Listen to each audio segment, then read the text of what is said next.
नमस्कार, मैं हूं अशोक वर्मा। आप देख रहे हैं टीवी 20 न्यूज। अपने अपने क्षेत्रों की खबरों को देखने के लिए बने रहिए हमारे साथ। अब शुरुआत करते हैं खबरों की तरफ। सीमा सचिन मीना के घर रघुपुरा पर जिस तरह से गुजरात से आए एक व्यक्ति ने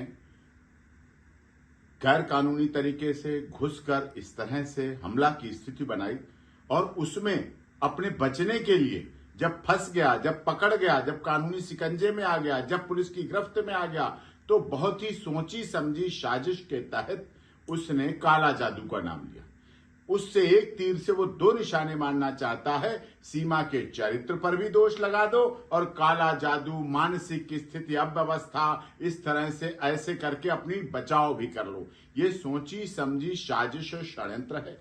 भारत में रह रही सीमा सचिन मीना पूरी तरह से सनातन धर्म में रच बस चुकी है, हिंदू धर्म ग्रहण कर चुकी है, कट्टर सनातनी, कट्टर हिंदू बन चुकी है। कट्टर सनातनी और कट्टर हिंदू में काला जादू, अंधविश्वास का कोई मतलब नहीं रह जाता है। उसे विश्वास है उत्तर प्रदेश पुलिस का, काला जादू का नहीं। उसे विश्वास है उत्तर प्रदेश की माननीय योगी आदित्यनाथ जी की सरकार का, भारत की केंद्रीय सरकार माननीय नरेंद्र मोदी जी का विश्वास है। और ये काला जादू का कंसेप्ट अपने बचने के लिए जिस तरह से, इससे तो और पता चला पक्का अपराधी है।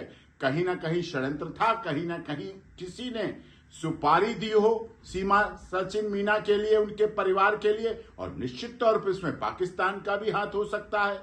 यहां भारत में कुछ ऐसे लोग रह रहे हैं जिन्हें अच्छा पाकिस्तान रहता है लगता है, लेकिन रहते भारत में हैं।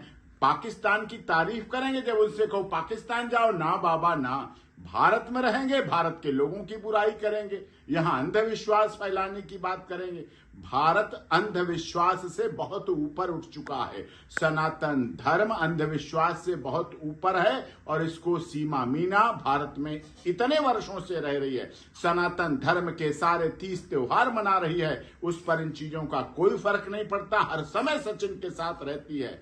सचिन की बेटी का जन्म हुआ है सीमा के द्वारा। इस तरह से काला जादू, उसके चरित्र पर इसके इस तरह से बनाना, कहानी, लोगों को गुमराह करना, जो इस देश के करोड़ों लोग सीमा सचिन मीना को प्यार करते हैं, आदर करते हैं, सनातन धर्म और हिंदू धर्म का आदर करते हैं, उस बात से परेशान होकर ये पूरी साजिश और षड्यंत्र के तहत इस पर पर्दाफाश किया जाएगा। और निश्चित तौर पर जो कुछ इस तरह की गलत खबरें चला रहे वो भी गलत है। सोशल मीडिया को सोशल मीडिया रहने दिया जाए, सोशल भेड़िया बनाना उचित नहीं है। समाज हमारा नस्त नाबूद हो जाएगा। समाज की स्थिति को संभाल के रखने की जिम्मेदारी चौथे स्तंभ मीडिया की भी है। अंधविश्वास फैलाना अब उचित नहीं है। अंधविश्वास का अंत हो चुका है। बहुत अंधविश्वास के चक्कर में हमने उस समय, चाहे महामारियां होती थी, अंधविश्वास में रह जाते थे। अब दवाओं से चल रहा है। अब पोलियो ड्रॉप ने वो अंधविश्वास खत्म करके, अगर हम लोग कोरोना में रह जाते तो अंधविश्वास में मर जाते, लेकिन कोरोना वैक्सीन बनी, अंधविश्वास के लिए कोई जगह नहीं है। सीमा सचिन मीना कट्टर हिंदू, कट्टर सनातनी है और उसके बच्चे उसके पास सुरक्षित हैं। उत्तर प्रदेश पुलिस पर भरोसा है।